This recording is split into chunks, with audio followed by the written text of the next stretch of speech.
people who were doing well and who had the feeling to give da'wah. And so what is the history today? What is Indonesia today? Your neighbor, who is every now and then flexing their muscles in this area. They are the largest Muslim state in the world. The largest population of Muslims in the world. This is a mu'jiza from Allah subhanahu wa ta'ala. A mu'jiza, a phenomena. Yes, they have their problems, but at least they have Islam. Now here in Australia, the systematic destabilization of the Aborigines, 16 million of them.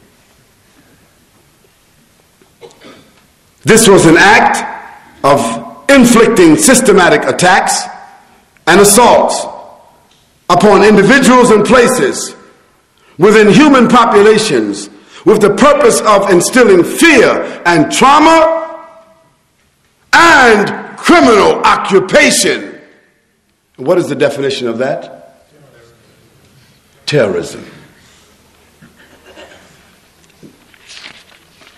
We can go on and on. We're only talking about the last 200 years based upon the definition of Funk and Wagner, Webster's, and Oxford. Their own definitions, not Khalid's definition. We can go to the land of India, where many of you find your roots. We can go to the land of China, not far from us. And between India and China, more than 86 million people have been systematically destabilized, liquefied, murdered, replaced in the same way. Through the act of inflicting systematic attacks and assaults upon individuals and places within human populations with the purpose of instilling fear and trauma. And what is that definition?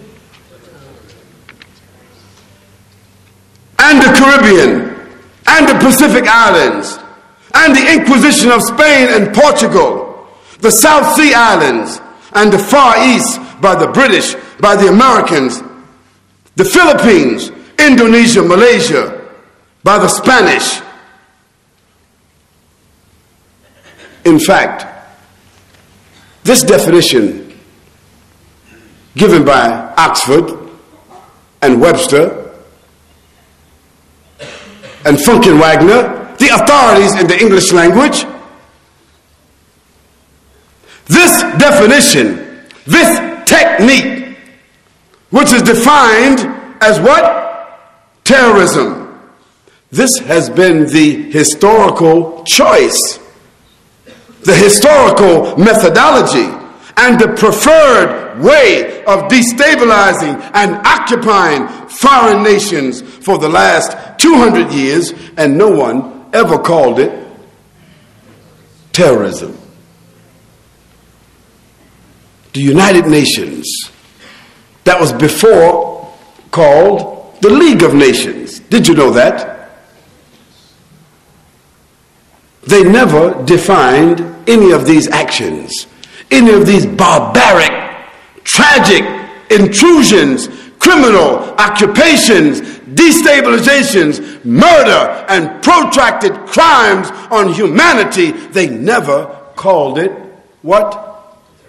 Terrorism. Now let's go to the issue of,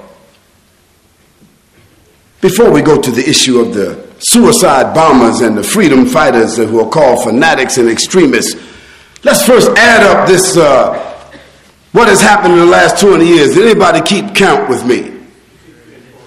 Excuse me. How many?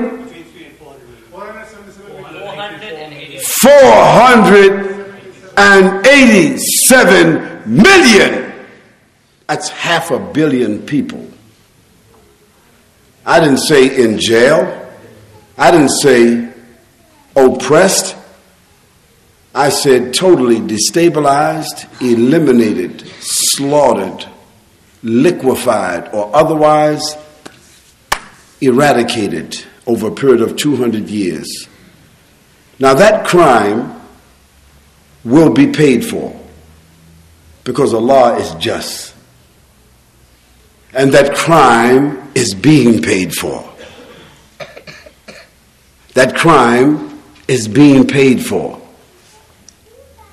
In the Western world, which we are living, which has the highest standard of living, which is the most advanced, which has the highest level of education, which has the highest buildings, the most institutions, the most enjoyment, the most developed technology, the most preferred way of life, the most beautiful houses, the most diversified marketplaces, the Western world, the pearl of the earth where everybody is being called to.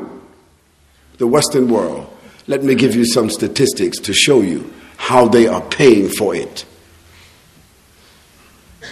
The Western world that we're living in, every single hour,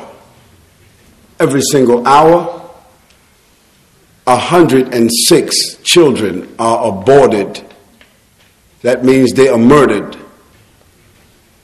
106 children are aborted every single hour, which means every 2 hours, every 3 hours, some 350 children are killed in the womb in the Western world. Every hour, 106. Every 24 hours, nearly 3,000. Every week, 21,000. Every month, 85,000. Every year, 1.3 million children are killed in the womb. Little people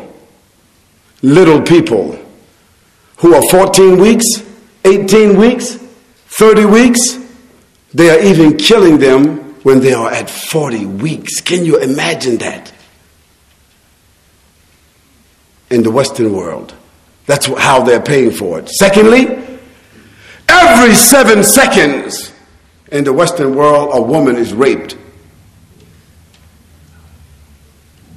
So while we sit here, every 7 seconds, that means 10 every hour.